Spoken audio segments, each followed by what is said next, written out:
چیزوں کو اختیار کرنا، پانچواں مت بننے کی کوشش کرنا ورنہ ہلاک ہو جاؤ گے۔ حضرات محترم آپ ذرا اندازہ لگائے، نبی مختار جناب محمد رسول اللہ صلی اللہ علیہ وسلم فرماتے اغدو عالما، ہو سکے تو عالم بن جاؤ، اور متعلمن یا پھر متعلم بن جاؤ۔ اللہ اکبر، اگر عالم نہ بن سکے تو متعلم بن جاؤ۔ میرے آقا کا یہ فرمان عالی شان ہے، اگر تم عالم نہیں بن پائے تو متعلم بنو، طالب علم بن جاؤ۔ اور اگر آقا نے فرمایا یہ بھی نہ ہو سکے تو تم علم والے سے محبت کرنے والا بن جاؤ، علم والے سے محبت کرنے والا بن جاؤ۔ اللہ اکبر، آقا نے فرمایا اگر یہ بھی نہ ہو سکے تو علم والوں کو سننے والا بن جاؤ۔ چار بنو، پانچواں مت بننا ورنہ ہلاک ہو جاؤ گے۔ حضرات محترم آج کہتے ہیں مولویوں کے پاس کیا ہے، مولوی کے پاس کیا ہے؟ ہاں مولوی کے پاس کیا ہے؟ وہ ہے جو تمہارے پاس نہیں ہے۔ تم کہتے ہو مولوی کے پاس کیا ہے؟ اے مولانا کے پاس وہ ہے جو تمہارے پاس نہیں ہے۔ آپ اس منبر کو دیکھیں، اس طرف بھی دیکھیں، دونوں طرف یہ علماء کرام کی بھیڑ ہے، یہ حفاظ کرام ہے جو آج منبر رسول کی زینت بنے ہوئے ہیں۔ ان کے چہروں کو دیکھو اور اپنا بھی چہرہ جا کر اس آئینے میں دیکھ لینا۔ جو من مولانا اور عالموں کی طرف انگلی اٹھایا کرتے ہیں، قسم خدا کی یہ عالم دین ہے جن کے لیے مچھلیاں سمندر میں دعائیں مغفرت کرتی ہے۔ اللہ پر تمام مخلوق، اللہ کی تمام مخلوق ان عالموں کے لیے دعائیں کرتی ہے، اور تم کہتے ہو عالموں کے پاس کیا ہے؟ عالم کی تو وہ شان ہے، پیارے عالم کی تو وہ شان ہے کہ جب عالم اپنا جہاں قدم رکھ دیتا ہے تو عالم باعمل کی قدم کی برکت سے اللہ وہاں سے عذاب کو دور کروا دیتا ہے۔ اور کہتے ہو نعرہ تکبیر، نعرہ رسالت، فیضان مدینہ کانفرنس، فضیلت علم۔ آج آپ کے اس بھیونڈی کی سرزمین پر دارالعلوم فیضان مدینہ کا قیام یقیناً آپ کی خوش نصیبی ہے۔ مدارس الحمدللہ ہندوستان میں بے شمار ہے، مدارس کی کمی نہیں ہے۔ یقیناً مدارس ہمارے لیے آج کی اہم ضرورت ہے۔ اگر ہمارے بچوں میں تعلیم نہ ہوگا، ہمارے بچوں کے سینے میں علم دین مصطفیٰ کا نور نہ ہوگا تو یقیناً بچے جہالت کے اندھیرے میں ہوں گے، اور جہالت انسان کو دین سے بھی دور لے جاتی ہے۔ جہالت انسان کو کبھی کامیاب نہیں ہونے دیتی۔ اگر آپ چاہتے ہو کہ آپ کا بچہ کامیاب ہو تو آپ اپنے بچوں کے سینے کو علم دین مصطفیٰ سے آراستہ کرو۔ نبی نے فرمایا تھا طلب العلم فریضۃ علی کل مسلم والمسلمہ، کہ علم دین کا طلب کرنا ہر مسلمان مرد و عورت پر فرض ہے۔ یہ فرض قرار دیا گیا کیوں؟ تاکہ ہر مومن، ہر مسلمان علم دین مصطفیٰ سے آراستہ ہو کر اپنی بہتر زندگی کو زمانے کے سامنے پیش کرے۔ آپ کسی بھی محکمے میں لے لو، بغیر علم کے انسان ترقی نہیں کر سکتا۔ آپ چاہے دینی علم لو یا دنیاوی نظریے سے آپ علم کو دیکھو، لیکن آج دنیا کے حالات بالکل بدلتے جا رہے ہیں۔ تمہاری تہذیب کو مٹانے کی ناپاک کوشش ہو رہی ہے، تمہارے مستقبل کو ختم کرنے کی سازشیں رچی جا رہی ہے، تمہارے مستقبل کو برباد کرنے کے لیے طرح طرح کے ہتھ کنڈے اپنائے جا رہے ہیں۔ مگر آج ہماری قوم کو اس بات کا احساس نہیں۔ انگلی اٹھے گی تو صرف ایک عالم کے اوپر، انگلی اٹھے گی تو مدرسوں کے اوپر، اور معاشرے میں بھی ایسے ظالم رہتے ہیں جو یہ کہتے ہیں یہ مدرسے صرف پیٹ بھرنے کی جگہ ہے۔ میں کہتا ہوں قسم خدا کی، اگر تمہارے محلے میں کوئی مدرسہ قائم ہے تو تم اپنے آپ کو خوش نصیب سمجھو، کیونکہ وہ مدرسہ کوئی عام جگہ نہیں ہے، بلکہ وہ مدرسہ یقیناً محمد عربی جناب محمد رسول اللہ صلی اللہ علیہ وسلم کی قائم کردہ جگہ ہے۔ سب سے پہلا مدرسہ میرے آقا نے خود قائم کیا تھا، اور ایک چھوٹا سا چبوترا تھا جہاں چند صحاب بیٹھ کر علم کی روشنی پا رہے تھے، اور سینہ بسینہ میرے نبی ان کو اپنا علم عطا فرما رہے تھے۔ اصحاب تم کہتے ہو یہ مدرسے، یا بہت اچھا، خوشی بھائی، واہ واہ واہ۔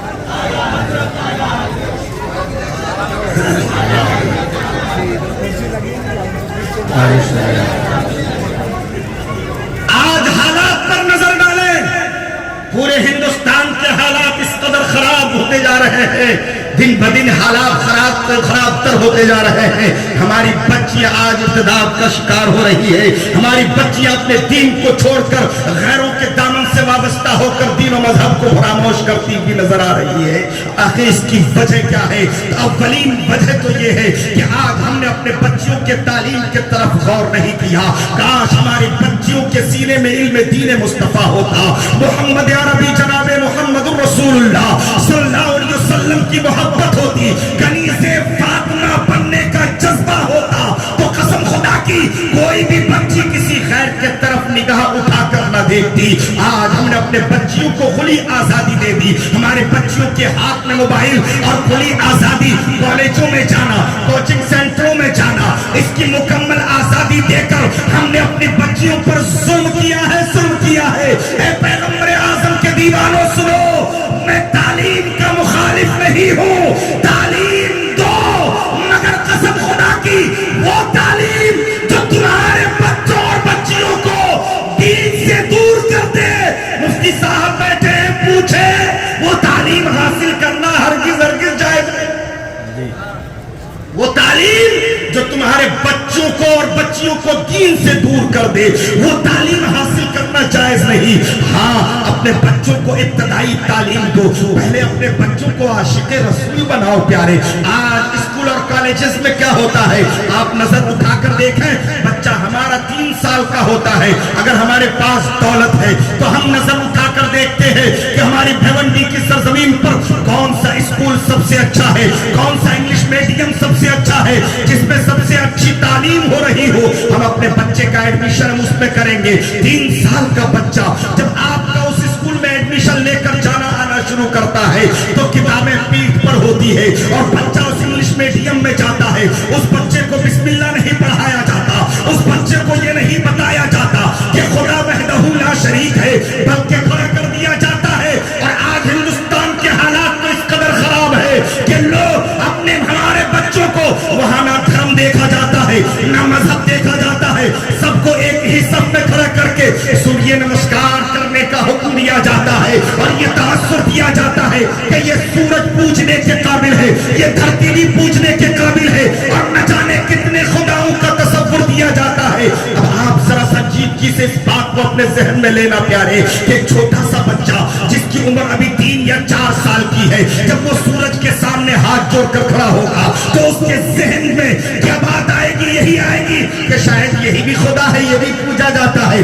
جب اس کے ذہن میں یہ بات بٹھائی جائے گی کہ یہ دھرتی ہے، یہ زمین ہے، یہ بھی پوجا جاتا ہے، اس سے ان ملتا ہے، اللہ اکبر، یہ کفریہ بھائی کے یہ کفر و ارتداد کا معاملہ وہی سے شروع ہوتا ہے. جب ہمارے بچوں کے ذہن میں یہ باتیں ڈالی جائیں گی تو بتاؤ ہمارے بچے کا ذہن کدھر جائے گا؟ وہ انگلش میڈیم میں پڑھ کر بچہ آپ کا فراٹے کے ساتھ انگلش تو بول سکتا ہے، مگر اس کے ذہن میں یہ تصور باقی نہیں رہتا کہ خدا ایک ہے، وحدہ لا شریک ہے. پیارے، تو آپ اپنے بچوں کو گھر سے یہ تربیت دو کہ میرے بچے خدا ایک ہے، وحدہ لا شریک ہے، اس کے سوا کوئی عبادت کے لائق نہیں. مسلمان کا سر اگر جھکتا ہے تو صرف ایک اللہ کے سامنے جھکتا ہے، یہ سر کسی دوسرے کے سامنے نہیں جھکتا. ہم عبادت صرف اللہ کی کرتے ہیں، کوئی اور عبادت کے لائق نہیں. نعرہ تکبیر، نعرہ رسالت، فیضان مدینہ کانفرنس، علماء اہل سنت. حضرات، تو یہ چیزیں کہاں سے آئیں گی؟ یہ تعلیم سے ملے گا. اور جب آپ کا وہی بچہ بچپن سے مسجد میں آتا ہے اور مسجد میں آ کر وہ بچہ امام صاحب کے سامنے زانو ادب طے کرتا ہے، امام صاحب سب سے پہلے اس کے سامنے جو کتاب کھولتے ہیں، ابتدائی کتاب جس کو قاعدہ بغدادی کہا جاتا ہے، تو سب سے پہلے بچے کو پڑھایا جاتا ہے بسم اللہ الرحمن الرحیم، یعنی بچے کو یہی بتایا جاتا ہے اللہ کے نام سے شروع جو نہایت مہربان اور رحم والا ہے. اب بچے کو سب سے پہلی بات اگر کسی عالم نے بتایا ہے تو وہ اللہ کا نام بتایا ہے، اور اس عالم کے ذریعے اس بچے کے ذہن میں ایک اللہ کا تصور ہوتا ہے، ایک اللہ کا تصور ہوتا ہے. آج کہتے ہیں مولانا لوگ کیا دیتے ہیں؟ آؤ امام اعظم ابو حنیفہ کی بارگاہ میں آؤ. امام اعظم ابو حنیفہ رضی اللہ تعالیٰ عنہ نے اپنے بچے کو تعلیم دینے کے لیے ایک استاذ کے حوالے کیا تھا, اور جب سب سے پہلے دن استاذ نے سورہ فاتحہ یاد کرائی تھی تو حضرت امام اعظم نے ان کے استاذ کو درہم و دینار کی بھری ہوئی تھیلی عطا کر دیا تھا اور فرمایا تھا یہ آپ کا انعام ہے. استاذ نے کہا تھا حضور آج پہلا دن بچے کا ہے, ابھی کیا پڑھا ہے بچے نے, تو ابتدا کی ہے, شروعات کی ہے. اللہ اکبر. تو امام اعظم نے فرمایا تھا آپ کو نہیں معلوم کہ آپ نے میرے بچے کو کتنی بڑی دولت عطا کر دی ہے, جس کے سینے میں سورہ فاتحہ کا علم آ جائے یقیناً وہ سینہ محفوظ ہے, سینہ محفوظ ہو جاتا ہے. تو دیوانوں آج علم کے طرف ہمارا رجحان نہیں ہے. آج دنیا تمہیں مٹانے پر جڑی ہوئی ہے, دنیا کی تمام تر طاقتیں تمہیں مٹانے کی ناپاک سازش کر رہی ہے, اور تم اپنے آپس میں اس قدر الجھے ہوئے ہو کہ وہ ویسا کر رہا ہے, وہ ویسا کر رہا ہے. اما وہ ادارہ نہیں, وہ تو کھانے پینے کی جگہ ہے. اگر کوئی 2 روپیہ دے دیتا ہے کسی ادارے میں تو وہ یہ سوچتا ہے کہ چلو اس پہ حکم چلایا جائے, مگر خدا کی قسم کبھی کسی عالم پہ حکم مت چلانا, کسی کا بھی کی عالم باعمل کی بے عزتی مت کرنا, ورنہ سمجھ لو کہ امام غزالی فرماتے ہیں کہ کسی عالم دین کی اگر کوئی توہین کرتا ہے اللہ اس کے 10 نسلوں تک کوئی عالم پیدا نہیں کرتا. آج علماء کی شان گھٹانے میں نہ جانے کیسے کیسے لوگ ہیں, اتنے بڑے بیوقوف کہ عالم کی شان نہیں سمجھتے.